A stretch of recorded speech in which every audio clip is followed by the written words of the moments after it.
11ஆம் திருமுறை காரைக்கால் அம்மையார் அருளிச் செய்த திருவாலங்காட்டு மூத்த திருப்பதிகம். திருச்சிற்றம்பலம். கொங்கை திரங்கி நரம்பெழுந்து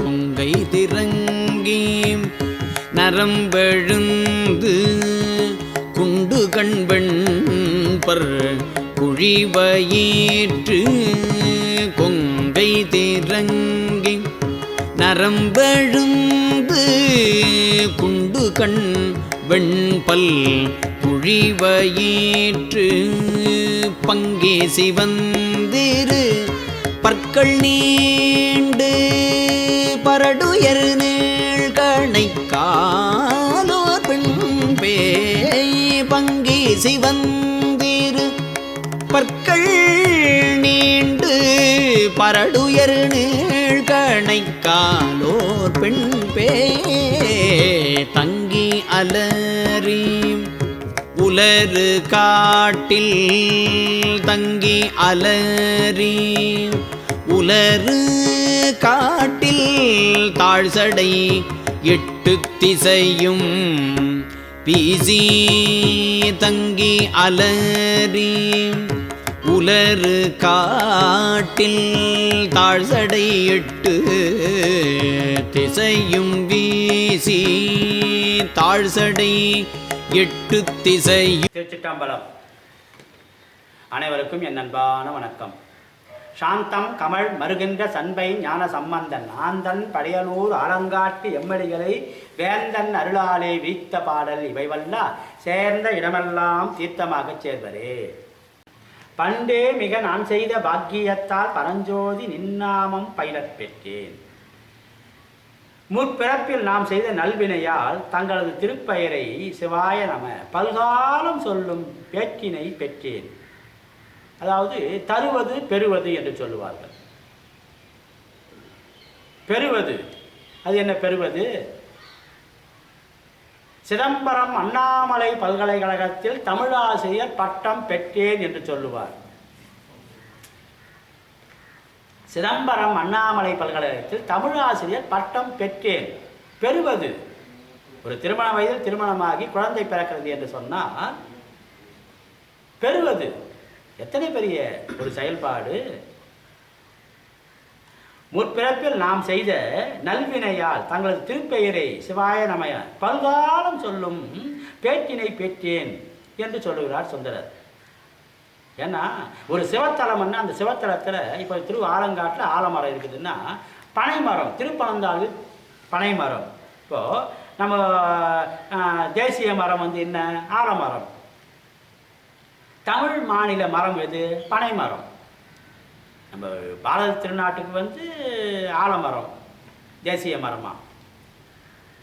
சரி, நம்ம தமிழ் மாநிலத்துக்கு ஒரு மரம் இருக்குது, மாநில மரம் சொல்லுவாங்க, பனை மரத்தை சொல்லுவாங்க.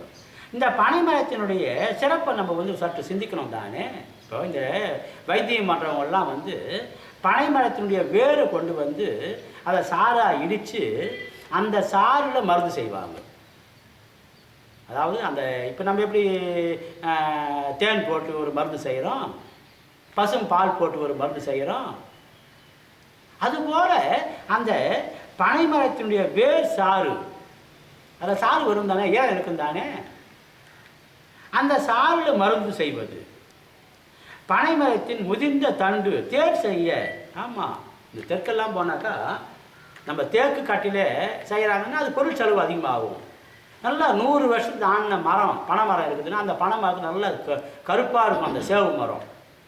மேலே மட்டும் இல்லை, உள்ளெல்லாம் கூட அதை தேர் செய்வாங்க. இதே பனை மரத்துலேயே தேர் பண்ணுவாங்க, நல்ல உறுதியாக இருக்கும். அதுபோல் அந்த தேர் செஞ்சு அது மாட வீதியில் வளம் வருது.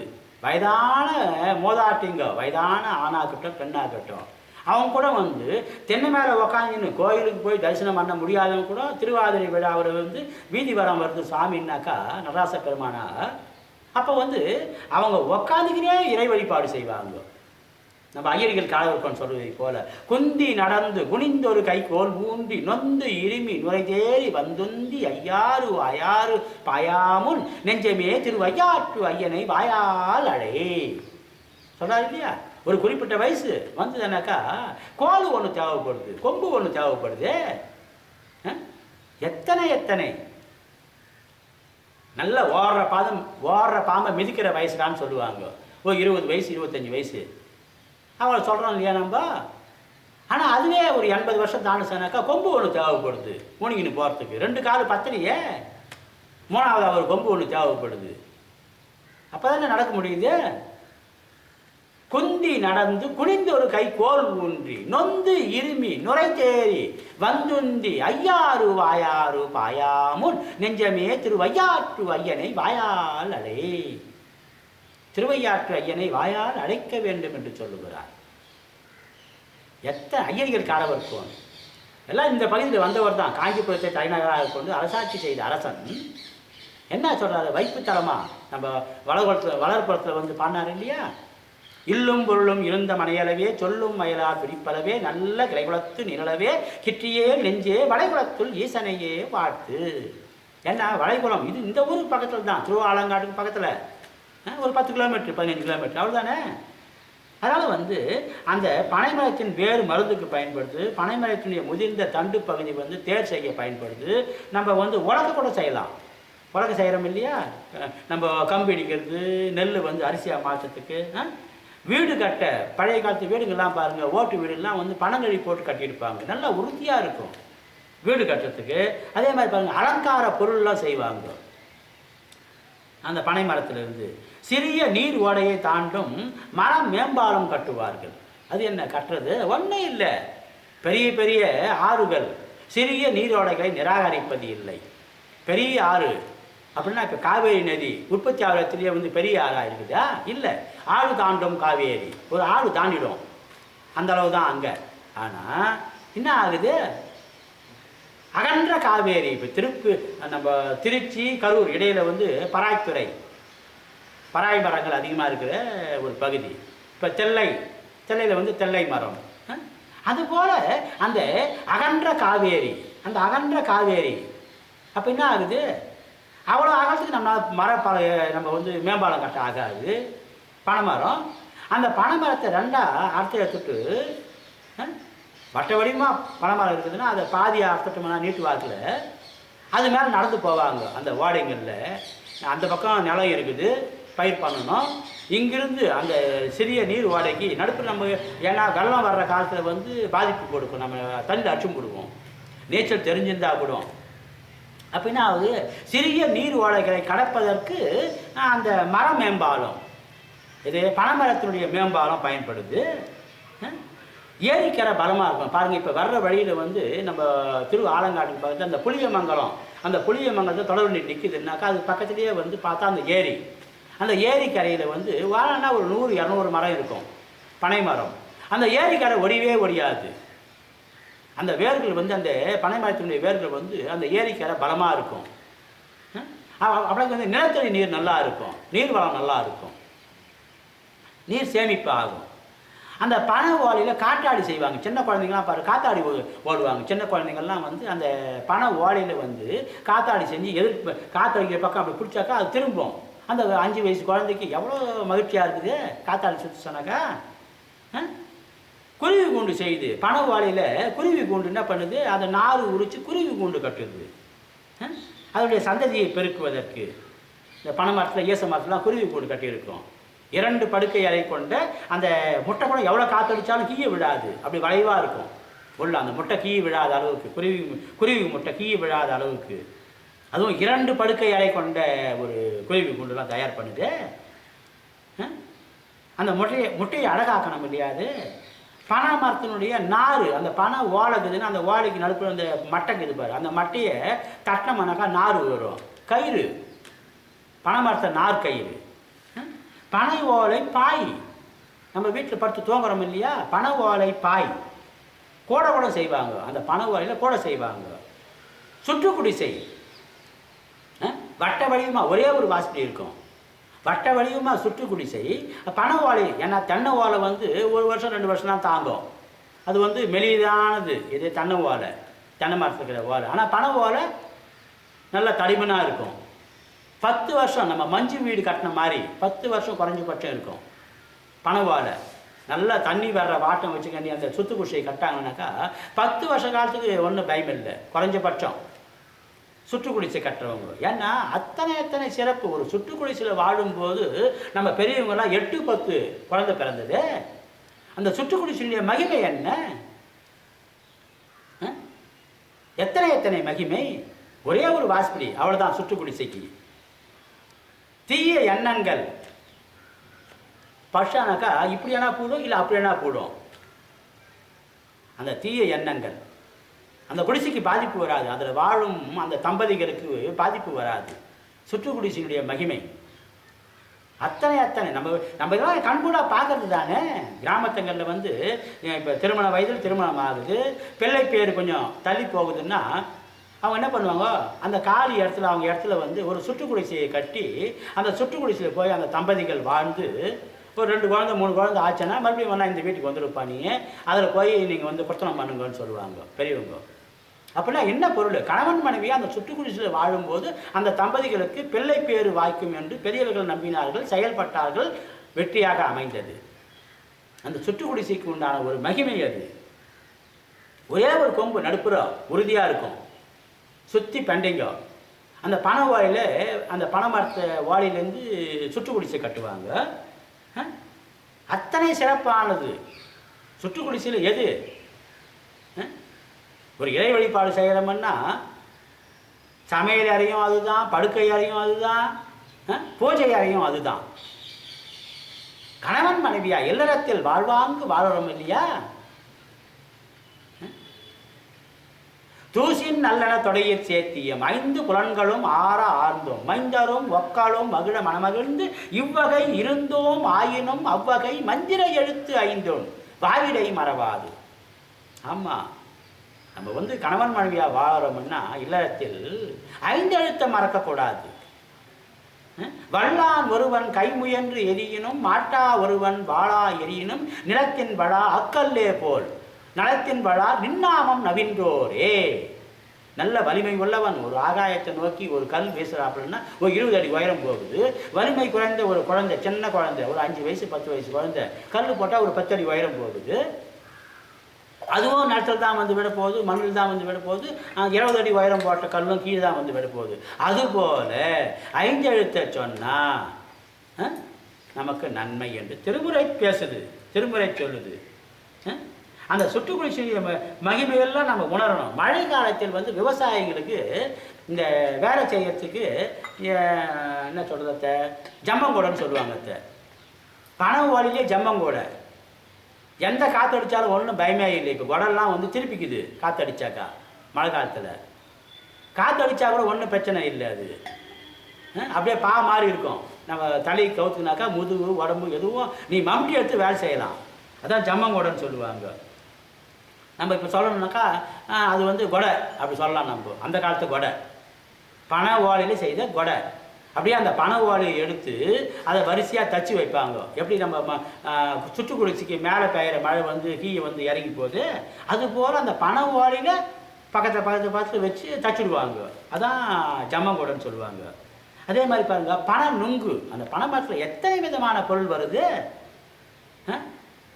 100% இயற்கையான பொருள் பனை நுங்கு.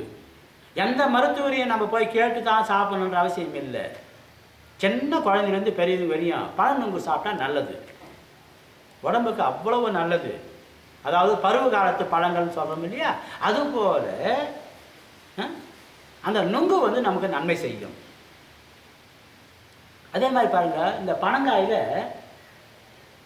தேர் என்ன சொல்கிறத நம்ம சொந்தம் எப்படி தேர் உருட்டி விளையாட்டு, அதுபோல் பனங்காவில் தேர் செஞ்சு விளையாடுவாங்க குழந்தைங்கள்லாம். பனங்காயை நுங்கு சாப்பிட்றோம். அந்த பனங்காய் நுங்கு இல்லாத பனங்காய் இருக்குது இல்லையா, அதில் வந்து இப்போ 3 கன்று பனங்காய், அது நடுப்பில் கொஞ்சம் இடம் இருக்கும். அந்த இடத்துல வந்து ஒரு குச்சியை சொறி விட்டு அப்படியே வந்து தேர் போல் 4 சக்கரம் மாதிரி வச்சுடுவாங்க. அது மேலே தேர் செஞ்சு குழந்தைங்க விளையாடுவாங்க. பனங்காய் தேர். பனம்பழம். ஆமாம், நல்ல ஒரு என்ன சொல்கிறத பருவ காலத்து பழங்கள் பனம்பழம். பசித்தவனுக்கு பனம்பழம்னு சொல்லுவாங்க. ஏன்னா அந்த பனம் நுங்கு எப்படி நமக்கு வயிறு நிறையுதோ, இப்போ ஏரிக்கரையில் வந்து பனைமரம் இருக்குதுன்னாக்கா நம்மளா விதை போட்டோம், ஏதாவது நம்ம பெரியவங்க போட்டாங்க 100 வருஷத்துக்கு முன்ன 200 வருஷத்துக்கு முன்ன. அது இன்றைக்கி நம்ம பனங்காயை சாப்பிட்டோம், இது நுங்கு சாப்பிட்றோம், அப்படி வந்து பனம் பழத்தை சாப்பிட்றோம், அதனுடைய பலனை நம்ம வந்து நுகர்றோம். அதனால் தான் நம்ம கோயிலில் தலைமரமாக எதுக்கு வச்சாங்க? ஒவ்வொரு பகுதியும் பாக்கி. இப்போ ஆலமரம் இருக்குதுன்னா இந்த குளத்தை சுற்றி ஆலமரம் ஏன் வச்சுருக்குறாங்க? அது ஒரு 50 வருஷம் பொறுத்து குளமே அப்படியே படர்ந்து. ஏன்னா சிறிய விதை, ஆழ விதை, பெரிய மரம், அந்த விழுது தாங்கி நிற்குதே தாய் மரத்தை. எவ்வளவு காத்தடிச்சாலும் ஆலமரம் கீழே விழலையே. எத்தனை பெரிய சிறப்பு இது! அந்த அந்த ஆலமரத்துலேருந்து அப்படியே அந்த பழம் பழுத்து அந்த குளத்தில் விழுந்தால் அந்த குளத்துக்கு மீன் சாப்பிடும்போது, அந்த மண்ணில் விழுந்தாக்கா மண்புழு சாப்பிடும் போகுது, காக்கா குருவிங்க சாப்பிட்டு அந்த ஆலம்பழத்தை. அதுபோல் பனம்பழம் கீழே விழுந்தாக்கா அந்த காட்டு பண்ணிங்கள்லாம் வந்து சாப்பிடும் பனம்பழத்தை. காட்டுங்களில் ஏரிக்கரைங்களில் போய் பாருங்கள், காட்டு பண்ணிங்கள்லாம் வந்து சாப்பிடணும் இதே அந்த பனம்பழத்தை. அவ்வளவு சுவை. ஏன்னா சாப்பிடாதவங்க சாப்பிட்றதுக்கோசம் இதெல்லாம் வந்து கொஞ்சம் அழுத்தமாக சொல்கிறோம். பனம்பழம் வந்து அவ்வளவு உயர்வான ஒரு சத்துள்ள ஒரு உணவுப் பொருள் பனம்பழம். பனம் பூ ஆண் பனை பெண் பனையாக மாறுச்சு இல்லையா? நம்ம செய்யாறு அந்த வரலாறுலாம் கொஞ்சம் பெருசாக போகும். எத்தனை ஏன்னா நம்ம எப்படி மனித குலத்தில் வந்து ஆண்கள் பெண்கள் அந்த இல்லறகம் குழந்தைகள், அதுபோல் பனை மரத்திலும் வந்து ஆண் மரம் பெண் மரம். பனங்காய் காய்க்கிறதுலாம் பெண் மரம், பூ அது ஆண் மரம். பனங்காய் காய்க்காது அது அந்த ஆண் மரத்தில். பனம் பூ, பனங்கொட்டை விதை. ஆமாம், பனங்கொட்டை வந்து நம்மால் முடிஞ்ச அளவுக்கு வந்து பனங்கொட்டையினாலும் எடுத்து போய் போடணும். பரவ படுவான் பரமனை ஏந்தி இரவளர்க்கு ஈதலை ஆயினும் ஈர் கரகத்தால் நீரட்டி காவை வளர்க்கி நரகத்தில் நின்றீரோ நாள் கெஞ்சி நீரோ. திருமூலர் திருமந்திரத்தில் அழகா சொல்றாரு. இறை வழிபாடு செய்யணும், பசித்தவர்களுக்கு உணவிட வேண்டும், கரகத்தால் நீரட்டி காவை வளர்க்க வேண்டும் என்று சொல்லுகிறார். காய் என்றால் மரம், காய் என்றால் மரம். செடியை நட்டால் மட்டும் போதாது. பாருங்க, இந்த கொலைக்காயில் வந்து செடியை நட்டாங்கன்னா, ஆலஞ்செடியை நட்டாங்கன்னா அது பாதுகாத்துட்டாங்க. 10 அடி உயரம் வந்துச்சு. இப்போ அப்போ என்ன ஆகுது? பெரிய பெரிய மரமாக இருக்குது, 10 அடி உயரமாகிற மரமும் இருக்குது. இப்போ அந்த ஆடு மாடுனால சேதாரம் ஆகாது. அது இந்த கோயில் குளத்தில் இருக்கிற தண்ணி இழுத்துக்கும் இன்னும் மரமாயிட்டு பிறகு ஆகுந்தானே. அதனால் வந்து அந்த பனங்கொட்டையை எடுத்து போய் போடுற ஒரு கலாச்சாரம் நமக்கு வரணும். குறைந்தது 5 எழுத்து நினைவாக ஒரு 5 பனங்கொட்டையினாலும் எடுத்து போய் ஏரிக்கரையில் போடணும். அது முளைச்சி சரியாக வந்துட்டாக்கா அது பயிருக்கு பாதுகாப்பெல்லாம் பண்ண தேவையில்லை. 1 வருஷம் 2 வருஷம் மழை பெய்யலைன்னா கூட அது வந்து அந்த பனைமரம் வந்து வளர்ந்து போகாது. அவ்வளவு சிறப்பானது. அந்த வறட்சியும் தாங்கி நமக்கு நுங்கு கொடுக்குது. அந்த பனைமரத்தினுடைய விதை ஒன்றும் பயிர் பாதுகாப்பெல்லாம் ஒன்றும் தேவையில்லை. அதான் அந்த பனைமரத்தினுடைய ஒரு சிறப்பு. அதே மாதிரி பாருங்கள், பனங்கிழங்கு அந்த பனங்கொட்டையை போட்டு பயிர் நம்ம வந்து இந்த வயதான மூதாட்டிங்கள்லாம் பனங்கொட்டையை போட்டு அதை வந்து அந்த பனங்கிழங்கு உற்பத்தி பண்ணுவாங்க. அது ஏதோ ஒரு அவங்க கணக்கு இருக்கும், 1 மாதம் 2 மாதம் 3 மாதம்னு. அப்போ என்ன ஆகுது? அந்த பனங்கிழங்கு வந்து சத்துள்ள ஒரு பொருள். பனங்கிழங்குல நம்ம இப்படி கடகாப்பருப்பில் உருண்டை செய்கிறோம், வெல்லம் போட்டு பாகு எடுத்து கடகாப்பருப்பு உருண்டை, அது போல் செய்யலாம் பனங்கிழங்குல. ஆமாம், பனங்கிழங்கை வேக வச்சுட்டு அதை தூளாக ஆக்கி அதில் நீ வந்து வெள்ளப்பாகு கலந்துட்டு எப்படி நம்ம பொரி உருண்டை, கடலை உருண்டை, எள்ளு உருண்டை செய்யணுமே, அதுபோல் பனங்கிழங்குல செய்யலாம். இது விளையாத காலத்தில் கூட நம்ம வந்து பனங்கிழங்க சாப்பிட முடியும். அதே மாதிரி பாருங்க, பதநீர். அது என்ன பதநீர்? அந்த பனைமரத்துலேருந்து பதநீர் வருது இல்லையா? கருப்பட்டி, அதாவது பனவெல்லம் சொல்கிறோம் இல்லையா? பனவெல்லம் அதாவது மருத்துவத்துக்கெல்லாம் வந்து அந்த துணைப்பொருளாக அது வந்து பயன்படும். ஒரு மருந்து சாப்பிட்றோம்னா தேனுடன் சேர்ந்தால் அந்த தேன் உயர்வான பொருள், அந்த தேனுடன் சேர்ந்த பொருளும் உயர்வான பொருளாக மாறி நமக்கு நலம் கொடுக்கும். அதுபோல் பனவெல்லத்தில் சாப்பிட்றது ஒரு சிறப்பு. மருந்து சாப்பிட்றப்ப பனவெல்லத்தில் சாப்பிடுவாங்க. அதே மாதிரி பாருங்கள், அதெல்லாம் குருமார்கள் ஒரு நாட்டு வைத்தியம் பண்ணுறாங்கன்னா சாதாரணமாக இல்லை. அவங்கெல்லாம் பல அனுபவப்பட்டு தன்னுடைய வாழ்க்கையில் நடைமுறைப்படுத்தி இந்த பொருள் இதுக்கு பயன்படுது, அந்த பொருள் அதுக்கு பயன்படுது அப்படின்னு சொல்லி பனங்கற்கண்டு குழந்தைங்கள்லாம் சரியாக சோறு சாப்பிட்றதுனாக்கா அந்த பனங்கற்கண்டு கொஞ்சம் ஊற வச்சு தண்ணியில் ஊற வச்சு அந்த சோறு தண்ணியில் அந்த அந்த பனங்கற்கண்டு ஊற வச்சது கொஞ்சம் அந்த பனை வெல்லுமோ இல்லை பனங்கற்கண்டோ தண்ணியில் ஊற வச்சு அந்த தண்ணி கொஞ்சம் கலந்துக்குனாக்கா நல்லா ஜீரணமாகும் குழந்தைக்கு. பனங்கற்கண்டு அந்த என்ன சொல்கிறது 10 மாதத்தில் வந்து தாய்ப்பால் கொஞ்சம் குறையும். அப்போ இணை உணவு கொடுக்குறோம் இல்லையா குழந்தைக்கு.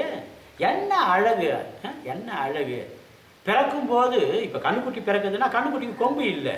பசுமாடு கண்ணுக்குட்டி போடுறப்போ அது பிறக்குது, அது குறிப்பிட்ட வயசு வந்துச்சுன்னா கொம்பு வருது. அதுபோல் 10 மாதத்தில் வந்து பல்லு முளைக்குது. எத்தனை பெரிய சிறப்பு இது. ஏன் பிறக்கும் போதே கை காது விரல் தலையில் தலை மயிறு மூக்கு கண் காது எல்லாம் இருக்கும் மாதிரி வாயில் பல்லு கூட வந்து முளைக்கலாம் தானே தாயின் வயிற்றில் நம்ம வளரும் போதே. ஏன் இல்லை? பல்லு அப்போ தேவையில்லை. ஏன்னா தாய்ப்பால் கொடுக்கறதுக்கு அது பாதிப்பு உண்டாக்கும். அந்த தாய்க்கு துன்பம் வரும் தானே. பல்லு இல்லாமல் ஈறு மட்டுமே இருக்குது. 10 மாதத்தில் வந்து பல்லு முளைக்குது. என்ன அழகு. திருமுறை 10 மாதத்தில் பல்லு முளைக்குதுன்னா எப்படி கண்ணுக்குட்டிக்கு வந்து கொம்பு இல்லாமல் கண்ணுக்குட்டி பிறக்குது பசுமாட்டுக்கு, அதுபோல் பல்லு இல்லாமல் குழந்தை பிறக்குது. 10 மாதத்தில் இணை உணவு கொடுக்கும்போது ஆடி அமாவாசை தை அமாவாசை இணை உணவு கொடுக்கும்போது பல்லு முளைக்குது. இதெல்லாம் நம்ம கண்டு சுவைக்கணும் இல்லையா. மனசில் வந்து மறுபடியும் அசை போட்டு பார்க்கணும், அசை போட்டு பார்க்கணும். அதே மாதிரி பாருங்கள், பனம்பழம் மிட்டாய் செய்யலாம். பனம்பழத்தில் எவ்வளவு முடியுமோ அவ்வளோ வந்து அதை வந்து நம்ம அந்த பனம்பழத்தில் இருக்கிற அந்த என்ன சொல்கிறத ஒரு வழவழப்பாக இருக்கும். பனம்பழம் நம்ம சப்பி சாப்பிட்றோம், அதே முடிஞ்ச அளவுக்கு வந்து நம்ம வந்து இப்போ எப்படி நம்ம ஒரு சில பொருள்லாம் வந்து எடுத்து செய்கிற மருந்துக்கு அதுபோல் பனம்பழத்தினுடைய செயல்பாடு மிட்டாய் செய்யலாம். பனம்பழத்தை மிட்டாய் எல்லாத்துக்கும் மேலே பாருங்கள். இப்போ இதெல்லாம் வந்து இன்றைக்கி நம்ம வந்து ஒரு சில குறிப்புலாம் எடுத்துக்கிறோம். காகிதம்லாம் இருக்குது, அலைபேசிலாம் இருக்குது. இந்த அலைபேசியில் பதிவு பண்ணுறோம். என்ன பதிவு பண்ணுறோம்? அந்த காலத்தில் அப்படிலாம் இல்லையே. சம்பந்த சகாயம் வந்து என்ன பண்ணார்? திரு ஞானசம்பந்தர் வந்து வரிசையாக சீர்காழியிலேருந்து வரிசையாக போகிறாருன்னாக்கா அந்த பண ஓலையில் பதிவு செய்தார் சம்பந்த சரணாலயர். எருக்கத்தம்புலியூரில் பிறந்த அந்த திருநிலகண்ட யாழ்ப்பாணர் மதங்க சூடாமணியார் கணவனும் மனைவியுமாக இசையமைத்தார்களே, ஓலைச்சி வழியில் பதிவு செய்தார்களே எழுத்தாணி கொண்டு. அவங்கெல்லாம் எழுத்தாணி கொண்டு எழுதுனாதானே இப்போ நமக்கு அதெல்லாம் கிடைச்சிருக்குது. திருமுறையில் நம்ம சந்ததிகளுக்கு அதை கொண்டு செல்லணும் இல்லையா. நம்ம குழந்தைங்களுக்கு தமிழ் குடும்பத்தில் தமிழ் பேச கற்றுக்குது குழந்தை. 3 வயசு குழந்தை தமிழ் பேசுது. தெலுங்குக்காரங்க வீட்டில் தெலுங்கு பேசுது. இந்திக்காரங்க வீட்டில் ஹிந்தி பேசுது. அப்பா அம்மா என்ன மொழி பேசுகிறாங்களோ அது குழந்தை பேசுது. அது இயற்கை தானே. நமக்கு ஆச்சரியமாக இருக்குது. ஐயோ இந்த குழந்தை வந்து ஹிந்தி பேசுதே, என்னால் முடியலையே அப்படின்னு நம்ம ஆச்சரியப்படுறோம். ஆனால் தாய்மொழி எதுவோ அது குழந்தை பேசுது. இது இயற்கை தானே.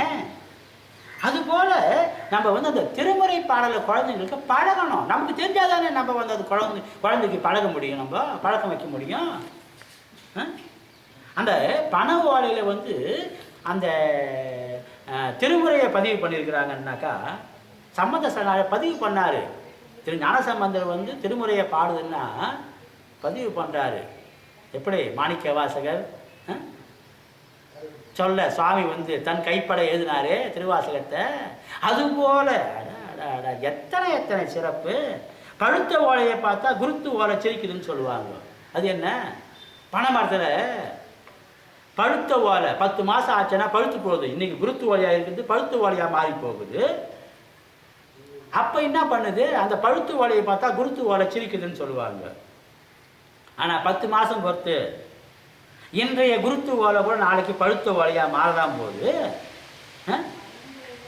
அதனால் வந்து கூடியிருந்து பிற செய்யும் குற்றங்கள் நாடி தம் குற்றங்கள் நாடாதே, வாடியிருந்து வடகையிலே ஏத்தாதே வாழ்ந்திடுவான் வேண்டில் அடகு வயில 6 விட்டு. ஆமாம், 4 பேர் சேர்ந்தாக்கா நல்லதை பேசணும்.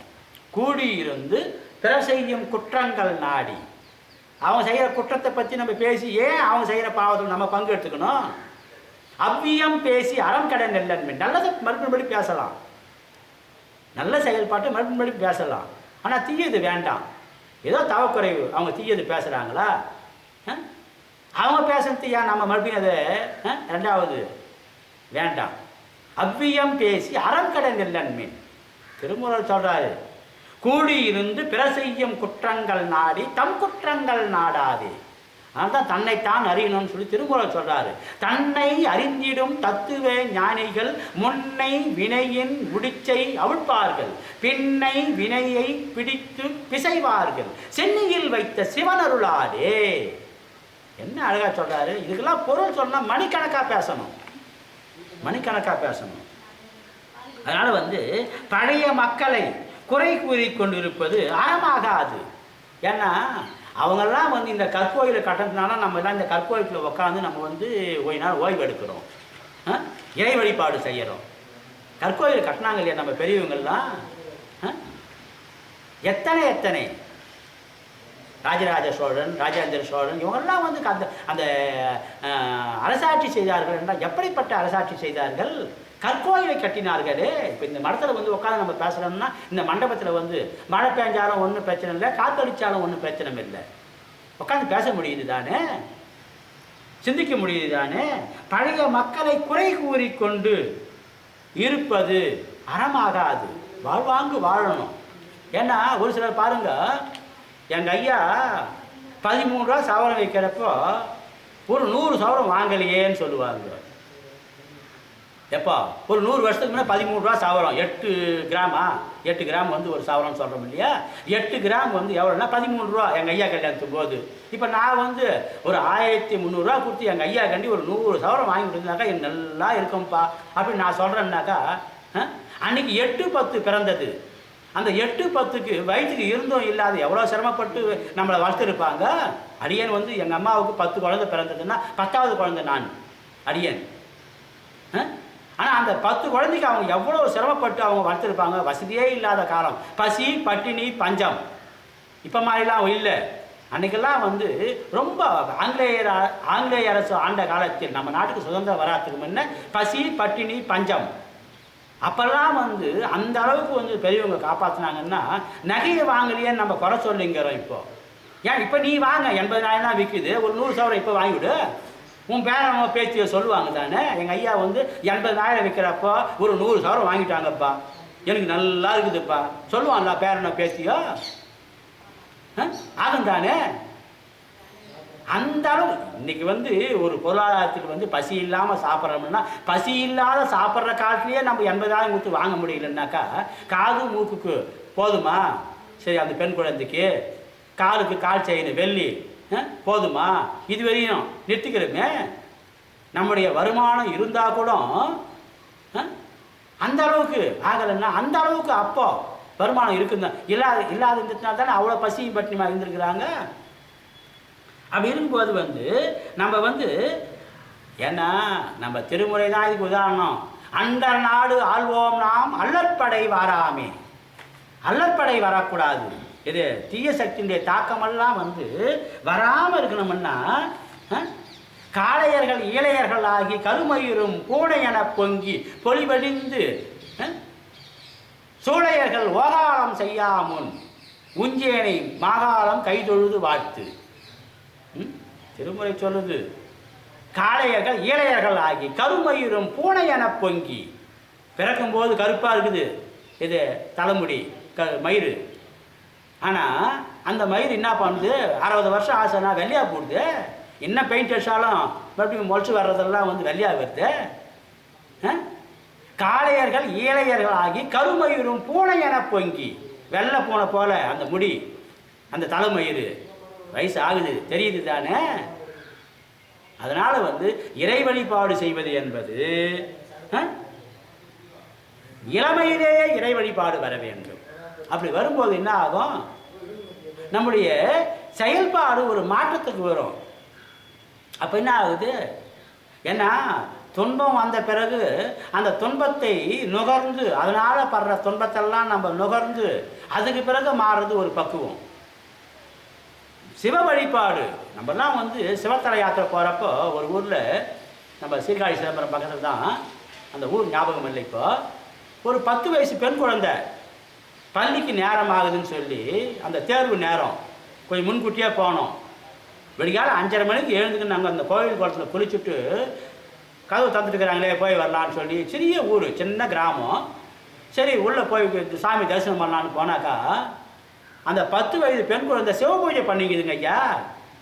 அங்கே யாருமே இல்லை. சிவபூஜை பண்ணிக்கிறப்போ அந்த குழந்தை மட்டும்தான் சிவபூஜை பண்ணிக்குது அந்த கிராமத்தில். அந்த குழந்தை வந்து ஒரு 10 வயசு 12 வயசு தான் இருக்கும். அந்த பெண் குழந்தை சிவபூஜை பண்ணிக்குது அங்கே. கண்கொள்ளா காட்சி. எத்தனை மனசுக்கு நிறைவாக இருக்குது.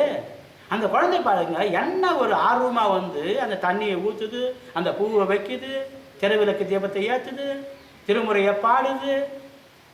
இதெல்லாம் நம்ம வந்து மறுபடியும் அசை போட்டு பார்க்கணும் இல்லையா? நல்லதை மறுபடியும் அசை போட்டு பார்க்கணும் தானே. அந்த அசை போட்டு பார்க்கும்போது என்ன ஆகுது, நமக்கு வந்து மேலும் மேலும் வளர்ச்சி கிடைப்பதற்கு வாய்ப்பாக அமையும். முத்தா முக்தி தரவல்ல முகில் மென் முளையால் உமைபங்க அச்சித்தா சித்தி திறங்காட்டும் சிவனே தேவச்சிங்கமே பத்தா பத்தர் பல போற்றும் பரமா பழையனூர் மேய ஹத்தா ஆலங்காடா உன் அடியாருக்கு அடியேன் ஆவேனே. திருச்சிற்றம்பலம்.